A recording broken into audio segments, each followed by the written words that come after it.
नमस्कार, मैं हूं अमित शर्मा और हम आपके साथ फिर से मौजूद हैं कैपिटल खबर के विशेष कार्यक्रम स्पॉटलाइट विद सिद्धार्थ मिश्रा में। इस कार्यक्रम में हमारे साथ रहते हैं वरिष्ठ पत्रकार श्री सिद्धार्थ मिश्रा जी। सर, बहुत बहुत स्वागत है आपका। नमस्कार। नमस्कार अमित जी, नमस्कार। आज अमित जी आपने भी कोट पहन लिया और मैंने भी शॉल डाल दिया। मौसम का तकाजा है सर। दिल्ली में ठंड जो है धीरे धीरे सबको अपने आगोश में ले रही है, तो जी, ऐसे जी, में ये माकूल है कि हम लोग भी उसी तरह से चले। जी। जैसे जैसे सर दिल्ली का मौसम सर्द हो रहा है, वैसे वैसे राजनीति गर्म हो रही है। सदन में हंगामा है, संसद में हंगामा है, जबरदस्त हंगामा है, संविधान पर बहस हो रही है। और इसके भी पहले देश के उपराष्ट्रपति के खिलाफ, जो राज्यसभा के सभापति होते हैं, उनके खिलाफ विपक्ष ने, इंडिया ब्लॉक ने अविश्वास प्रस्ताव लाया है, नोटिस दिया है। और देखा जाए तो ये काफी बड़ा मामला है और भारत का जो सदन है उसके इतिहास में पहली बार ऐसा हुआ है कि राज्यसभा के सभापति के खिलाफ अविश्वास प्रस्ताव लाया गया हो। हालांकि नंबर नहीं है विपक्ष के पास। राज्यसभा में उनकी जो इंडिया ब्लॉक की जो संख्या है, उनके पास 85 एमपी हैं, जबकि मिनिमम 116 एमपी चाहिए होंगे।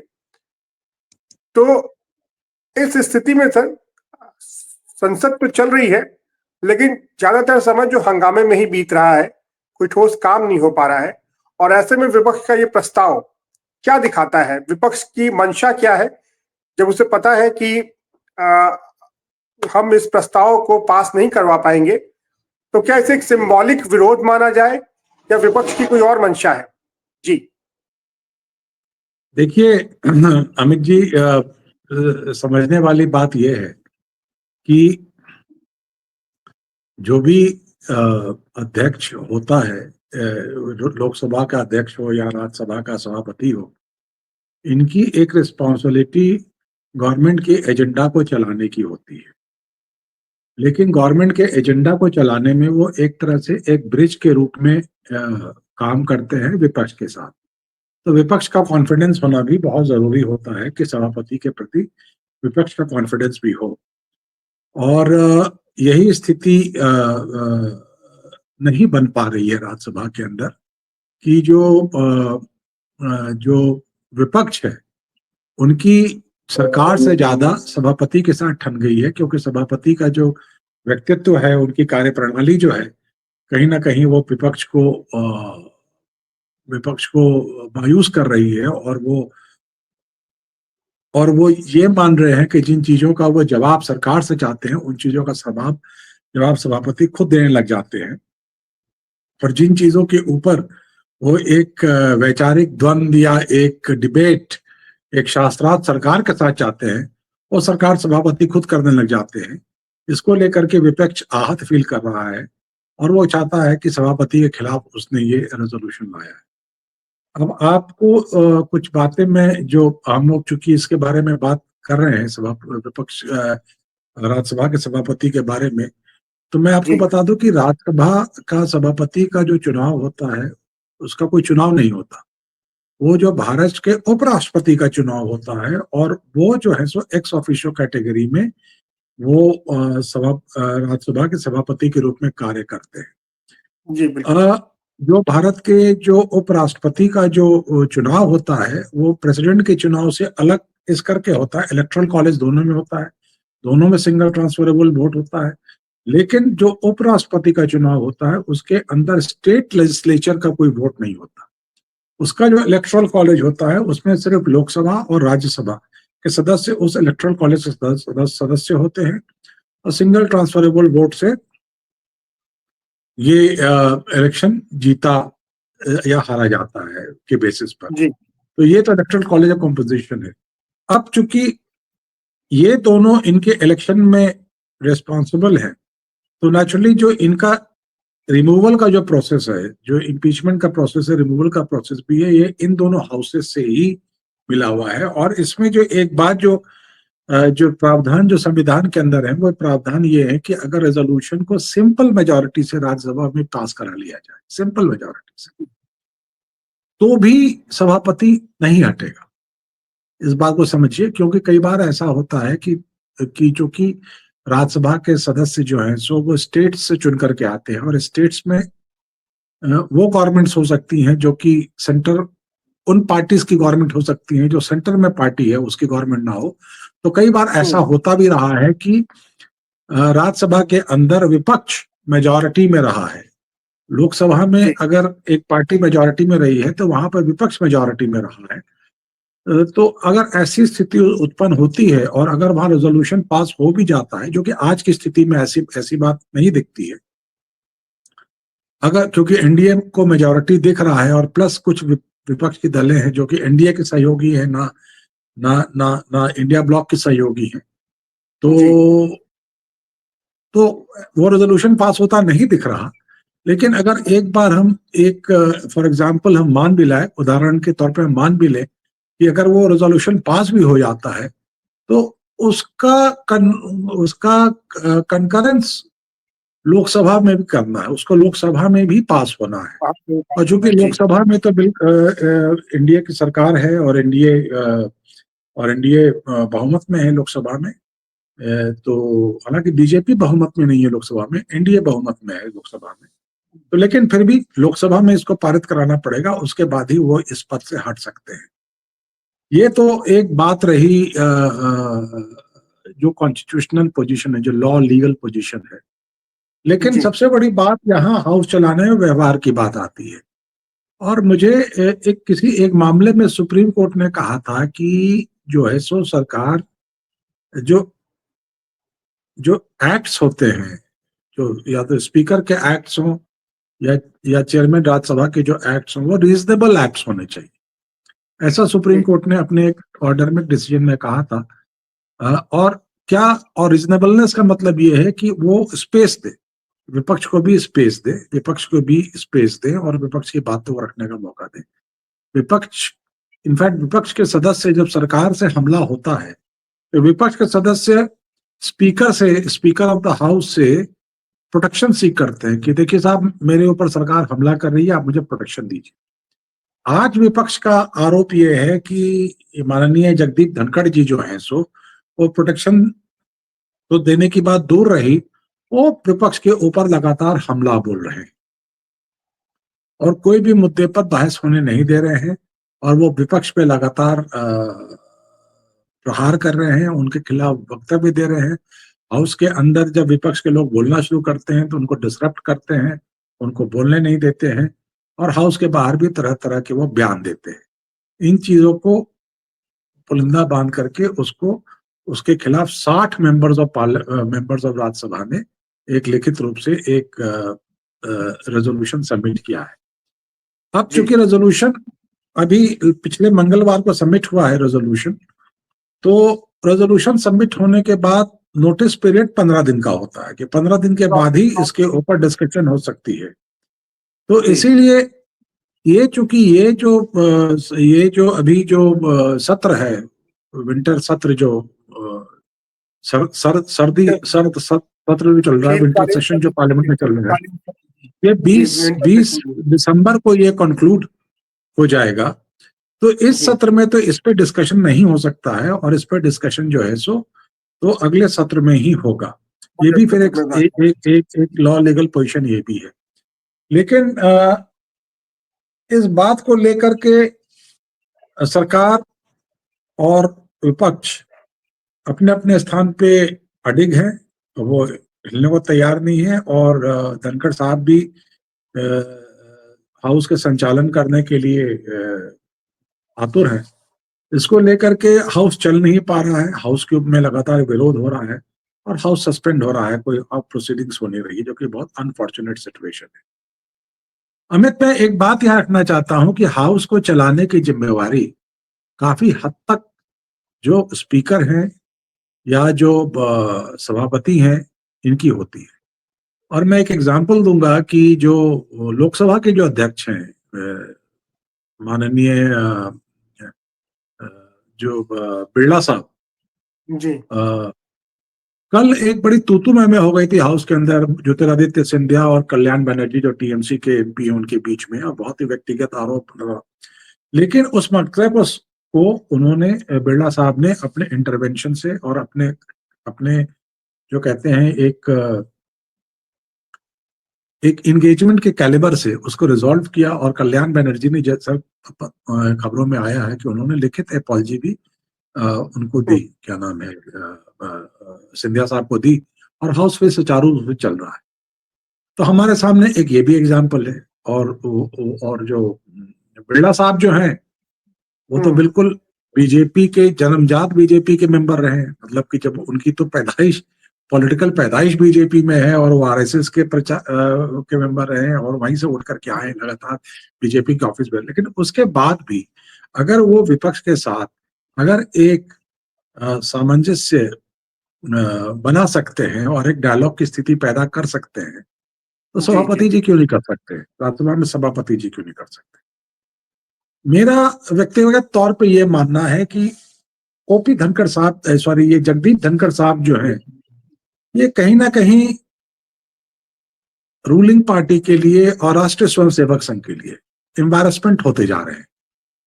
इन्होंने पीछे कई भाषण में भी कह दिया था कि मैं राष्ट्रीय स्वयंसेवक संघ का एकलव्य पुत्र हूं, और जिसको कि उन्होंने कहा भी है, रेजोल्यूशन पर कहा भी है। भाई कहां से राष्ट्रीय स्वयंसेवक संघ आ गया और कहां से वह राष्ट्रीय स्वयंसेवक संघ के एकलव्य पुत्र हो गए? भाई ये एडॉप्टेड सन तो थे चौधरी देवीलाल के।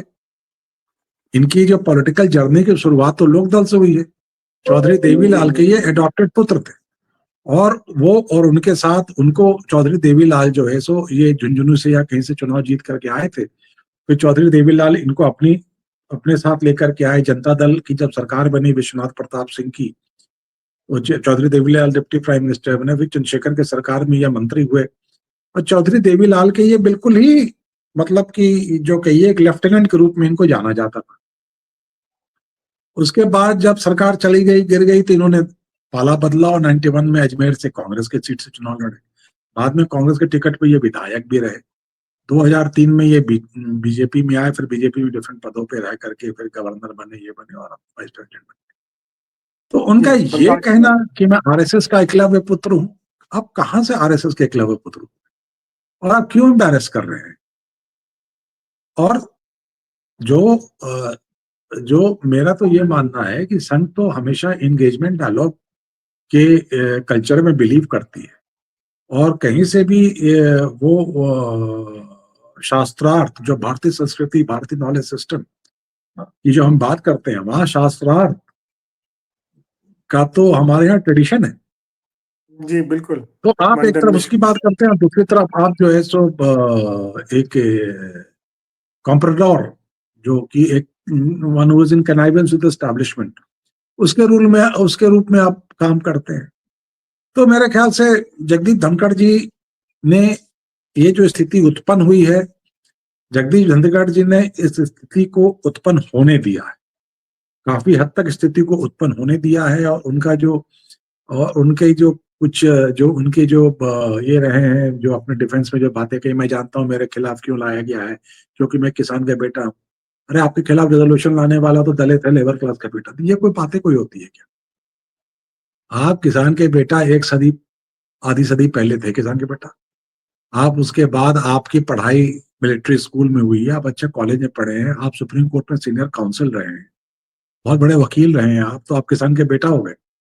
इस तरह की दलील आप देते हैं।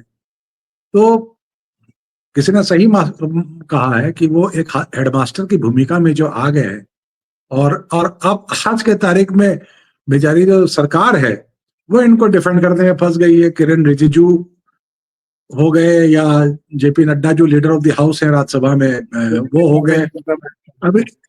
अभी इन सबको इनको डिफेंड करना पड़ रहा है। अभी सरकार है, सरकार अभी सभापति है, इनको आ गया तो सरकार को तो डिफेंड करना ही पड़ेगा।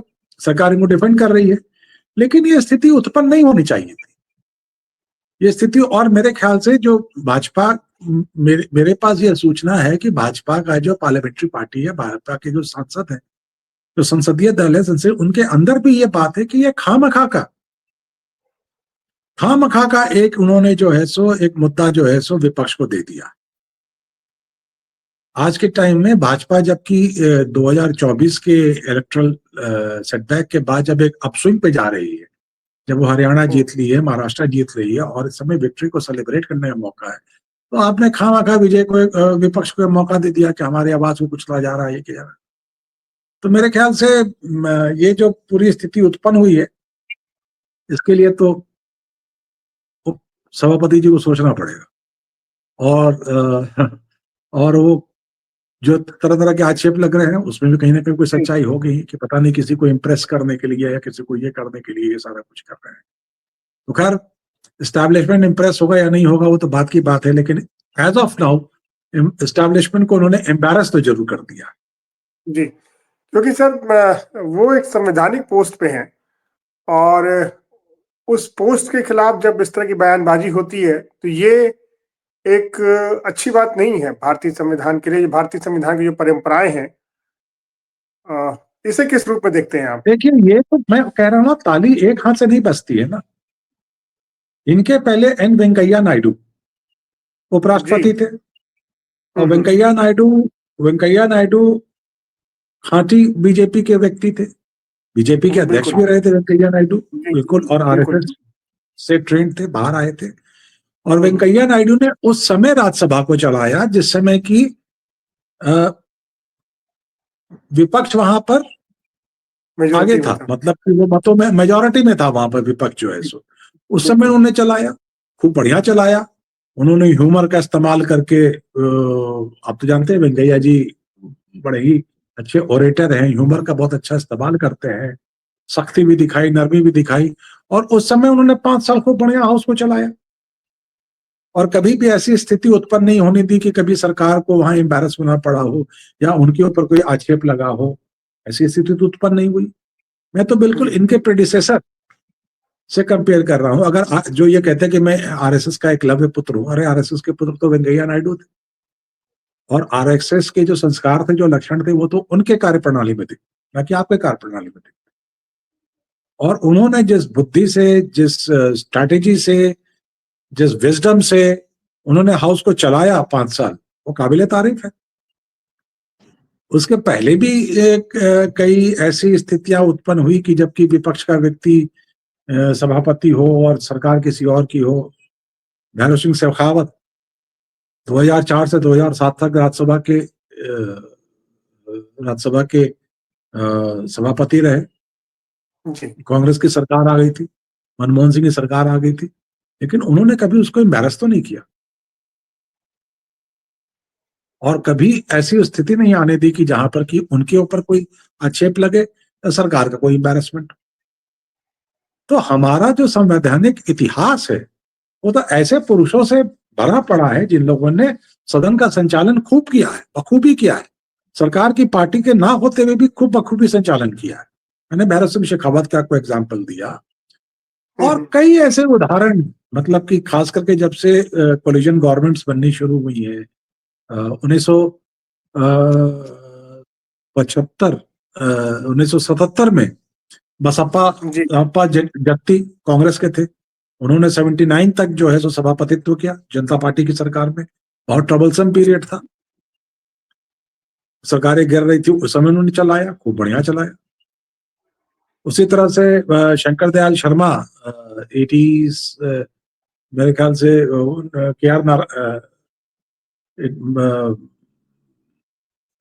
वो उस समय जो है सो KR नारायणन वाइस प्रेसिडेंट थे, उन्होंने खूब बढ़िया चलाया जी। जिस समय विश्वनाथ प्रताप सिंह की सरकार आ गई और देवीलाल चंद्रशेखर की सरकार आई। तो ये तो जो संवैधानिक पद पे होता है उसकी भी तो अपनी कुछ ड्यूटीज है। सारी जिम्मेवारी विपक्ष की है क्या? जी बिल्कुल सही बात है। सदन को चलाने की तो जिम्मेवारी काफी हद तक सदन के सभापति की होती है, सदन के अध्यक्ष की होती है। उनके पास भरी पूरी दफ्तर है, सेक्रेटेरिएट है, उनके पास कॉन्स्टिट्यूशन में दिए गए पावर्स हैं, और उनसे एक्सपेक्टेशंस है कि वो एक गरिमामयी तरीके से सदन में पेश आएंगे और ऐसी स्थिति को उत्पन्न होने नहीं देंगे। और अनफॉर्चुनेटली ऐसी स्थिति आज के तारीख में उत्पन्न हुई है, जिसके लिए मैं विपक्ष को बहुत दोषी नहीं मानूंगा, ना ही मैं सरकार को दोषी मानूंगा। मैं ये समझता हूं कि एक बहुत ही अवॉइडेबल सिचुएशन उत्पन्न हो गई है धनखड़ साहब के एंथुजियाज्म के कारण, जिसको अवॉइड किया जा सकता था। अब होपफुली सरकार जो है सो सदन के बाहर, जो कहते हैं बिहाइंड द कर्टन्स कुछ नेगोशिएशन हो और आगे चल करके ये जो एक गरिमा है इस पद की बनी रहे और कहीं ना कहीं कोई ना कोई सेटलमेंट हो जाए। जी, क्योंकि विरोध करना अलग बात होती है सर, और ये जिस संवैधानिक पद पर है, जैसे मैंने पहले भी कहा कि सदन के इतिहास में पहली बार है कि उपराष्ट्रपति के खिलाफ अविश्वास प्रस्ताव लाया गया है, तो क्या विपक्ष की तरफ से जरा ज्यादा हार्ड हिटिंग नहीं है? और ऐसे हालत में जबकि विपक्ष को पता है कि हमारे पास नंबर्स नहीं है, तो नहीं तो विपक्ष अपना प्रोटेस्ट दर्ज कर रहा है, विपक्ष अपना प्रोटेस्ट दर्ज कर रहा है। वो मतलब कि वो विपक्ष को ये जानते हुए कि उसके पास नंबर्स नहीं है, विपक्ष लाया नो कॉन्फिडेंस मोशन का। अगर आप पब्लिक एडमिनिस्ट्रेशन पढ़ेंगे भारत और जी पॉलिटिकल साइंस पढ़ेंगे तो वहां पर नो कॉन्फिडेंस मोशन का अर्थ सिर्फ ये इसलिए थोड़ी होता सरकार को गिराने के लिए, अगर सरकार गिर जाए तो अलग बात है, लेकिन जी, कई जाहिर बार सी तो बात। नो कॉन्फिडेंस मोशन इसलिए लाया जाता है कि भाई हमें आपकी नीतियों में अविश्वास है, हमें आपके कार्य में अविश्वास के तरीके में अविश्वास है, और उसके बारे में फिर डिबेट होता है, चर्चा होती है, आर्गुमेंट्स काउंटर आर्गुमेंट्स होते हैं। कई बार ऐसा होता है कि सरकार जो है सो वो मत गिर जाता है, सरकार बनी रहती है। जी यहाँ भी डिबेट होगा, डिस्कशन होगा, लेकिन ये कितनी एम्बैरेसमेंट की बात होगी जब ये डिबेट डिस्कशन होगा तो उसका यही मैं उस कह रहा हूँ। सदन का सभापतित्व तो धनखड़ साहब नहीं कर पाएंगे, और जो उप सभापति हाँ, जो हैं हरिवंश जी। हरिवंश जी, वो इसका जी, सभापतित्व करेंगे। बल्कि तो आप मुझे देखिए याद ना, है कि हरिवंश जी भी जो है सो वो भी तो इंडिया के ही नुमाइंदे हैं, जी वो भी सदन चलाते हैं। उनके समय में भी काफी कुछ झगड़े हुए हैं। वो एक जया जया बच्चन जी का एक झगड़ा हुआ था किसी के साथ, जी, तो बिल्कुल बिल्कुल। उसको भी उन्होंने निपटाया था, सुलझाया था। लेकिन मुझे याद आ रहा है कि तो हरिवंश जी के खिलाफ भी अविश्वास प्रस्ताव आया था, वेंकैया नायडू के समय ही आया था, जिसे शायद उन्होंने रिजेक्ट कर दिया था। तो कुल मिला के सर मामला ये हो रहा है कि इस हंगामे में सदन का काम नहीं हो पा रहा है, और ये तो एक तरह बिल्कुल से देखा जाए तो बहुत नॉर्मल सी चीज होकर रह गई है कि हम मेन बात जो होती है सदन में जो काम होना चाहिए वो पीछे रह जाता है और हंगामा ही होता रहता है। नहीं, ये तो आपकी बात बिल्कुल ठीक है कि जो है सो, लेकिन वही भी जो मैं बार बार कह रहा हूँ कि सदन को चलाने की जिम्मेवारी कहीं ना जी कहीं सरकार की भी है और सदन के पीठासीन अधिकारियों की भी है। मतलब सारा दोष मंडन हम विपक्ष के ऊपर नहीं कर सकते हैं, मेरा ये मानना है। जी, बिल्कुल बिल्कुल। तो चलिए, एक इस मायने में ये प्रस्ताव काफी महत्वपूर्ण रहा है कि सदन के इतिहास में पहली बार राज्यसभा के सभापति के खिलाफ अविश्वास प्रस्ताव लेकर के विपक्ष आई है, और जो 14 दिन का नोटिस होता है वो नोटिस पीरियड अभी सर हुआ है, और ये अपना ये विंटर सेशन तो बीत ही जाएगा इस दौरान, और फिर देखते हैं उसके बाद वो नोटिस अगले सेशन तक जाता है या बीच में कोई बात हो जाती है, जैसा आप कह रहे थे कि हम्म। कहीं हाउस के बाहर कुछ आपस में समझौता हो, बातचीत हो फिर सत्ता पक्ष और विपक्ष की, क्योंकि ऐसे संवैधानिक पद पर इस तरह का प्रस्ताव आना ये अपने आप में एक संवैधानिक पद जो है उसकी मर्यादा के खिलाफ जाता है। लेकिन हम चलिए, जैसा भी आपने कहा कि विपक्ष का भी एक विरोध जताने का तरीका है, और लोकतंत्र में अपनी अपनी बात रखने का सबका तरीका होता है। तो ऐसे में जो जिस तरह से आप कह रहे हैं कि जो ज्यादा ही उत्साहित दिख रहे हैं जगदीप धनखड़ साहब, वो अगर थोड़ा होल्ड कर सके अपने आप को तो बेहतर होगा आने वाले समय में। सर, आज इस चर्चा के लिए बहुत बहुत धन्यवाद आपका, कि आपने काफी गूढ़ता से जाकर के तमाम बातें बताई हैं, खासकर जो कॉन्स्टिट्यूशनल मेजर्स रहे हैं और जो कार्य प्रणाली रही है संसद की, वो आपने बड़ी गहराई से समझा, उसको बहुत गहराई से समझाया। तो इसके लिए आपका फिर से धन्यवाद, और हमारे दर्शकों का भी बहुत बहुत धन्यवाद हमारे साथ जुड़ने के लिए। हम अपने दर्शकों से अपील करते हैं कि आप हमारे प्रोग्राम को शेयर कीजिए, लाइक कीजिए, कमेंट कीजिए, और जैसे अपना प्यार आप दे रहे हैं वैसे ही देते रहिए। और अगर कुछ और जिन मुद्दों पर आप बात करना चाहते हैं, हम सुनना चाहते हैं, उन्हें कमेंट में जरूर बताएं, हम जरूर उन पर बात करेंगे। सर, आज की चर्चा यहीं तक। बहुत बहुत धन्यवाद आपका फिर से। Thank you.